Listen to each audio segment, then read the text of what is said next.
did adverse consequences. So I had to experiment, and it was a learning process. The first part was this subversive activity, disrupting repressive regimes. That was a lot of fun, and that's actually what got me hooked on this whole enterprise. That was a lot of fun, experimenting with people's lives.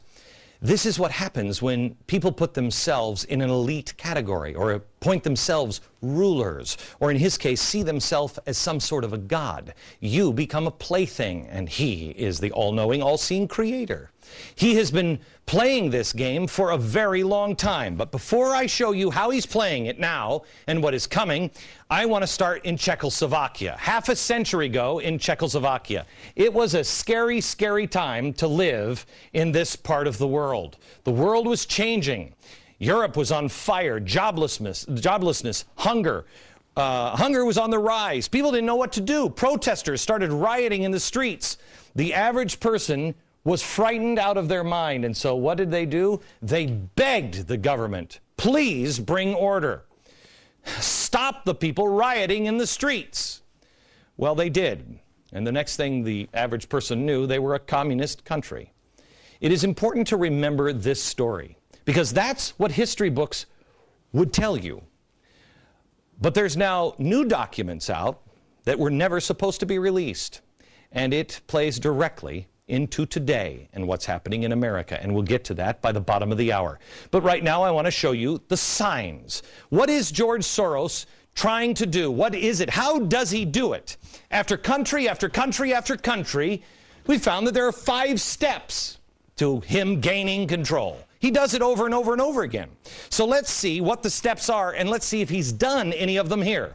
The first one is form a shadow government using a humanitarian aid as cover. This is what he just said. It's kind of funny. It's kind of fun. The first step, he said, is subversive activities. Okay? Step 2, control the airwaves. Fund existing radio and TV outlets and take control over them, or start your own outlets. Remember, take control of existing or start your own. Step 3, destabilize the state. Weaken the government and build an anti-government kind of feeling in the country. You exploit an economic crisis or take advantage of an existing crisis. Pressure from the top and the bottom. This will allow you to weaken the government and build anti-government public sentiment.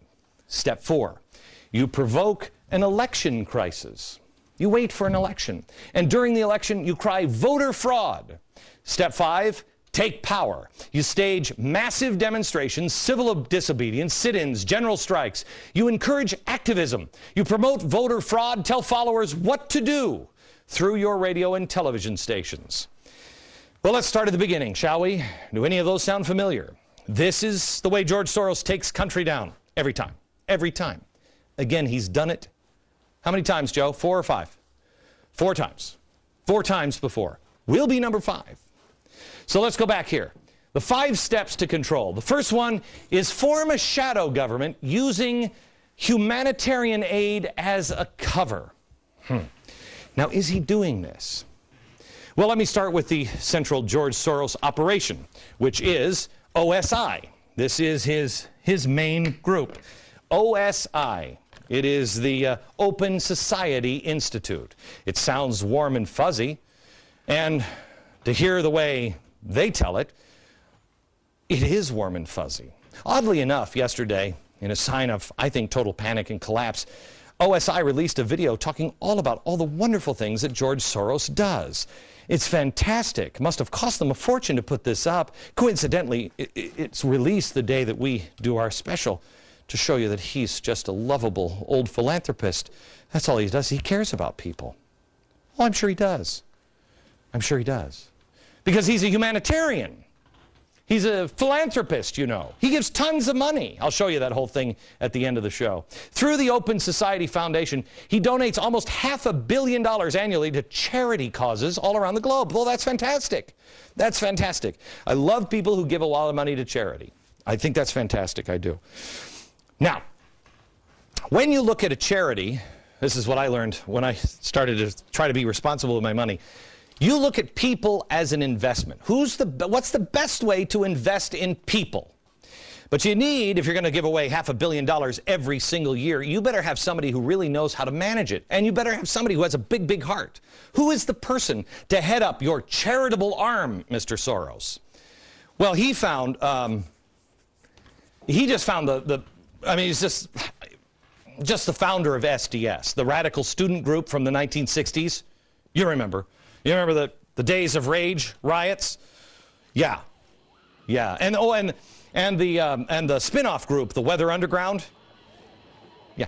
Just the guy who started this stuff, that's who heads the charitable arm. It's almost like subversive activities are kind of fun to Mr. Soros under the cover of humanitarian aid.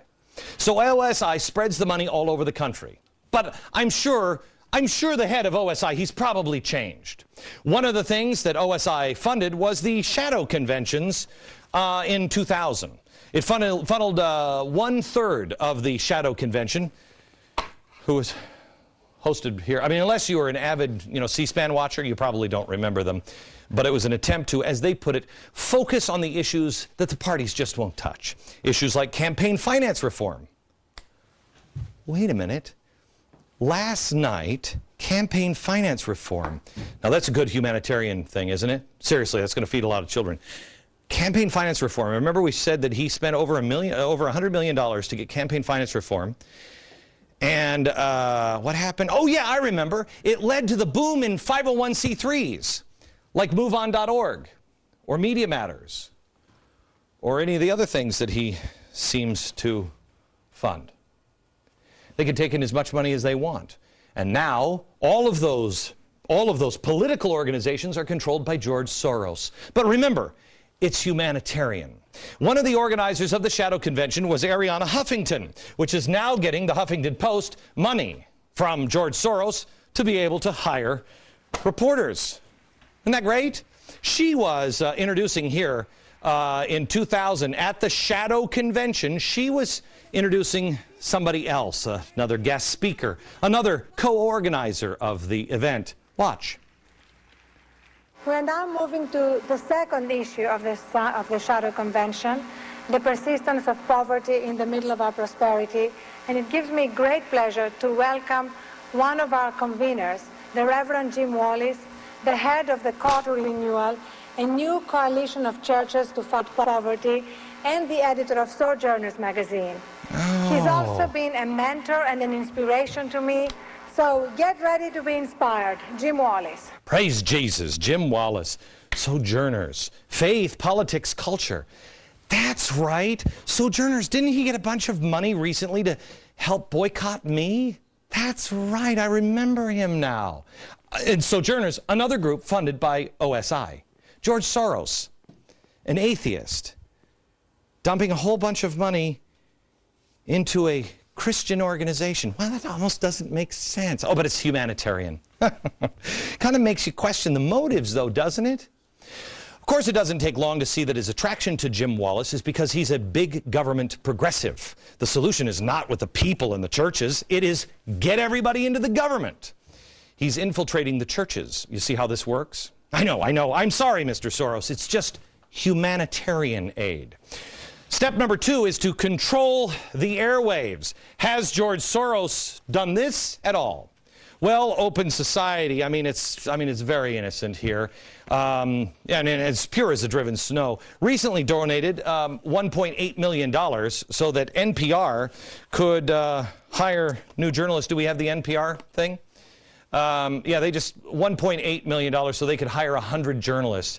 And then Soros wrote a $100 million check to Media Matters to go along with, $1 million to go along with NPR, which was great. Their stated goal, by the way, what got him to write that was they were going to get me off the air and then destroy Fox.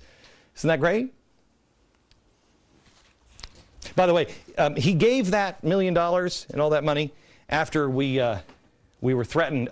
We were given a gift by Mr. Soros, and they realized that I wouldn't shut up. I wouldn't stop.